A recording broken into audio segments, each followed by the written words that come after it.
Romantique, l'histoire d'amour tragique entre Bertrand Cantat et Marie Trintignant l'a pourtant été jusqu'au moment fatal. Nous sommes à Vilnius, en Lituanie, fin juillet 2003. Le couple qui se voue une passion réciproque s'est retrouvé sur le tournage de Colette que tourne la mère de Marie, Nadine Trintignant, pour France 2. Un soir où le couple se dispute à son hôtel, Bertrand Cantat frappe violemment Marie, qui succombera quelques jours plus tard à ses blessures. En une poignée de secondes, une histoire d'amour fou a viré au cauchemar. Le fait divers le plus people de la décennie va défrayer la chronique.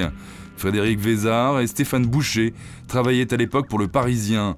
Ils furent parmi les premiers journalistes à se rendre sur les lieux. Quand j'étais dans l'avion en partance pour Vilnius, j'avais assez peu d'informations, mais on avait l'essentiel, c'est-à-dire qu'il y avait eu une dispute, qu'elle était quasi perdue et que lui était en garde à vue. Et je me suis dit dans l'avion qui m'amenait pour Vilnius que c'était quand même une affaire avec des ingrédients hors du commun, mais que je pense que j'aurais pas d'autres affaires de ce niveau-là, avec une telle portée émotionnelle à traiter dans toute une carrière, je pense.